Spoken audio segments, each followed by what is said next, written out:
9 басында білім алушы Райымбек Нұршалиева.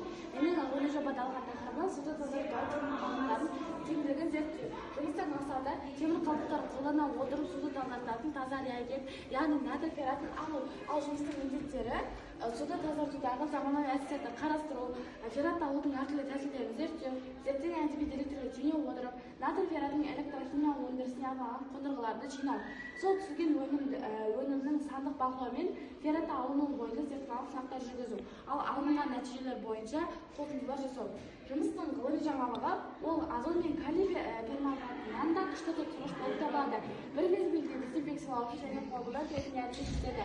Соңғы жылдары оны қатты және сұйық күйде тұрақтылығы арттыру бағытында жаңа әдістер ұсынылуда. Қазақстан жағдайында жергілікті су ресурстарын тазарту үшін қолдану мүмкіндіктерін қарастыруға ғылыми тұрғыда да және жаңа бағыт болып табылады. Эксперименттік бөлім. Біз ең алдымен 400 грамм натрий гидрохлоридін өлшеп аламыз да, кейін соны арнайы химиялық электролиз қондырғысына қоямыз. Және де ол 2-2,5 сағат тұру керек. Сол 2,5 сағат тұрғанда бұл натрий ферраты электрохимиялық синтезі 2-2,5 сағатта жүреді. Және де сол жүргеннен кейін бізде титрлеу басталады.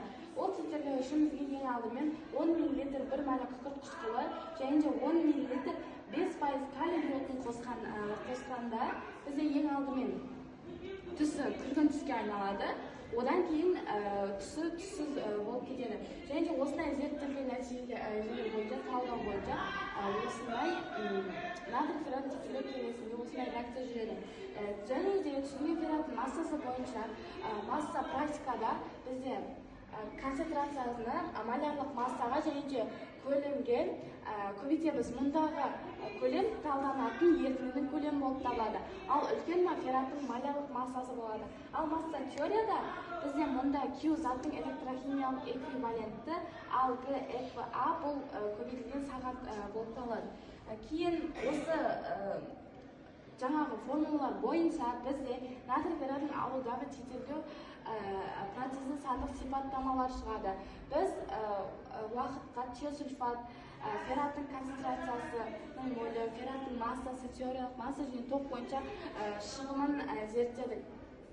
Және сол зерттелу бойынша электролиз өткізу уақыты және түсірген ферраттың массалық пен электролиз арасындағы тәуелділігінің графигін жасап шығарды. Және де қорытындылай келе бізде ферратты алудың әртүрлі тәсілдерін зерттедік.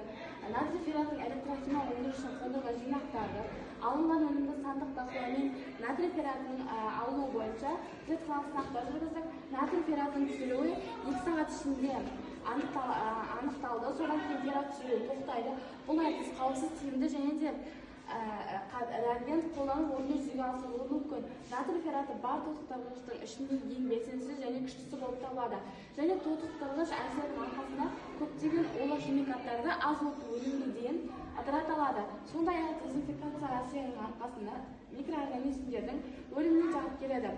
Феррат ерітіндісі ыдырауы өнімі аз уақытта темір гидроксиді болып табылады. Ол коагуляциялау әсері етеді.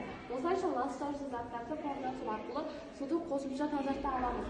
Болашақта осы жұмысты орындау арасында натрий ферратының кристалды түрі алыну жоспарлануда. Назарларыңызға рахмет.